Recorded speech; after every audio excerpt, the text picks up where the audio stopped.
UP के झांसी में शादी के नाम पर ठगी करने वाले एक बड़े फर्जी मैरिज कॉल सेंटर का पुलिस ने खुलासा किया है। यह मामला सुनकर हर कोई हैरान है, क्योंकि यहां बेहद सुनियोजित तरीके से लोगों को भावनात्मक जाल में फंसाकर ठगा जा रहा था। खास बात यह रही कि इस पूरे खेल में 18 से 20 साल की 17 लड़कियों का इस्तेमाल किया जा रहा था, जिन्हें मामूली सैलरी देकर इस धोखाधड़ी में लगाया गया था। दरअसल मामला सीपरी बाजार थाना क्षेत्र की पॉश कॉलोनी सरयू विहार का है। यहाँ एक रिहायशी बिल्डिंग में शगुन मैरिज कॉल सेंटर के नाम पर ठगी का धंधा चल रहा था। सूचना मिलते ही सीपरी बाजार और साइबर थाना पुलिस की संयुक्त टीम ने छापा मारा तो मौके से 17 लड़कियां, एक महिला मैनेजर हिना कौशल, 7 कंप्यूटर, 28 मोबाइल, एक टैबलेट और कई दस्तावेज बरामद किए गए। साथ ही 9 बैंक खातों को फ्रीज कर दिया गया। हालांकि गिरोह की सरगना नीतू प्रजापति और उसका साथी सतीश मौके से फरार हो गए। पुलिस की जांच में सामने आया कि गिरोह के पास पहले से ऐसे पुरुषों का डेटा था जो शादी के इच्छुक थे, खासकर 50 साल के आसपास की उम्र वाले।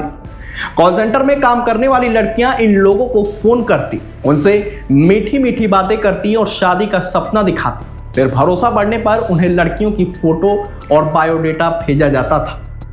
कई बार यही लड़कियां दुल्हन बनकर वीडियो कॉल भी करती थी, जिससे सामने वाला पूरी तरह से भरोसा कर लेता था। जिसके बाद रजिस्ट्रेशन फीस, प्रोसेसिंग फीस और अन्य खर्चों के नाम पर पैसे वसूले जाते थे। एक व्यक्ति से 1000 रुपए से लेकर 1 लाख रुपए तक ठगे जाते थे। ऐसे में पिछले 1 साल में इस गिरोह ने करीब 610 लोगों से 30 से 40 लाख रुपए तक की ठगी की है।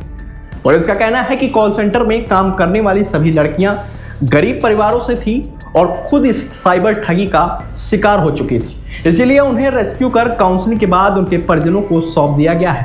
अब पुलिस फरार आरोपियों की तलाश में जुटी हुई है। पुलिस का दावा है कि जल्द ही मुख्य आरोपी को गिरफ्तार करके पूरे मामले का खुलासा किया जाएगा। थाना सीपरी बाजार को एक सूचना मिली कि सरयू विहार कॉलोनी थाना सीपरी बाजार क्षेत्र में एक रेजिडेंशियल बिल्डिंग में टॉप फ्लोर पे एक साइबर सेल या एक साइबर सेंटर चल रहा था, जिसपे पुलिस ने संयुक्त टीम ने साइबर थाने की और सीपरी बाजार थाने की संयुक्त टीम ने वहां पे छापेमारी की।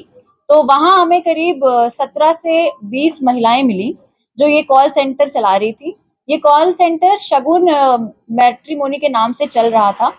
इसमें जब हमने पूरा छानबीन की तो ये तथ्य सामने आए कि ये जो महिलाएं हैं ये 18 से 20 वर्ष की थी और इनके पास एक पूरी लिस्ट थी, एक पूरा डेटाबेस था जिसमें पुरुष जिनकी उम्र 50 वर्ष से ज्यादा है उनको ये महिलाएं कॉल करती थी और इनको शादी का झांसा देती थी। ये इनको फोटोज देती थी महिलाओं की और बायोडेटा देती थी और इनसे रजिस्ट्रेशन फीस लेती थी।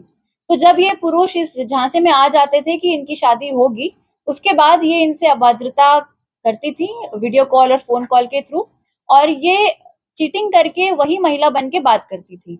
तो इस तरह से इन्होंने करीब 610 पुरुषों से 1000 से लेके 25,000, 30,000, 1 लाख तक की धनराशि इन्होंने इस तरह से प्राप्त की है। इसमें सबसे खास बात यह है कि इसमें करीब 17 जो महिलाएं हैं 18 से 20 वर्ष की, ये सारी बहुत ही इकोनॉमिकली बैकवर्ड सेक्शन से आती हैं और ये एक तरह से साइबर स्लेवरी की पीड़ित हैं। ये जितने भी हमने इनको 16 महिलाओं को रेस्क्यू कराया है और इनकी काउंसलिंग करा के इनके पेरेंट्स को हमने सपोर्ट किया है। ये महिलाएं जो इकोनॉमिकली बैकवर्ड सेक्शन से आती थी, ये मजबूर थी इस काम को करने के लिए। इसके जो मुख्य आरोपी हैं इसमें हिना कौसर, जिसको आज हमने अरेस्ट किया है और न्यायालय के सामने पेश किया है, ये इस पूरे कॉल सेंटर की प्रबंधक थी। ये यहाँ पे सबसे पुरानी एक तरह से वर्कर है और यही सारे रजिस्टर का लेखा जोखा करती थी। इसी के नाम पे रेंट एग्रीमेंट भी था जहाँ पे ये कॉल सेंटर चल रहा था। और इसके जो अन्य आरोपी हैं सतीश छीपा और नीतू प्रजापति, ये दोनों शिवाजी नगर के रहने वाले हैं और ये फरार हैं। पुलिस टीमें गठित की जा चुकी हैं, इनकी छानबीन हम कर रहे हैं। इसी क्रम में हमने 9 बैंक अकाउंट्स फ्रीज करा लिए हैं और इन अकाउंट्स में करीब 50,000 की हमने धनराशि भी फ्रीज करा ली है। जो रजिस्टर्स हमें मिले हैं उसमें यह पता चलता है कि करीब 30 से 40 लाख का फ्रॉड इन्होंने 1 साल में 600 के ऊपर पुरुषों के साथ किया है। जो बरामदगी है वो करीब 30 कीपैड वाले मोबाइल फोन है, 5 स्मार्टफोन्स हैं और करीब 29 से 30 रजिस्टर्स हैं जिसमें हर महिला अपना एक अकाउंट मेंटेन करती थी। और इसमें हमें 7 कंप्यूटर सिस्टम्स भी मिले हैं और एक एसर का टैबलेट मिला है। और ये सारी 5,000 की सैलरी पे रखी गई थी। 1 महीने में 5,000 कैश इन्हें दिया जाता था और ये महिलाएं मजबूर थी इस काम को करने के लिए। बहुत ही इकोनॉमिकली बैकवर्ड फैमिलीज से आती हैं और इनके पेरेंट्स को भी ये बातें नहीं पता थी।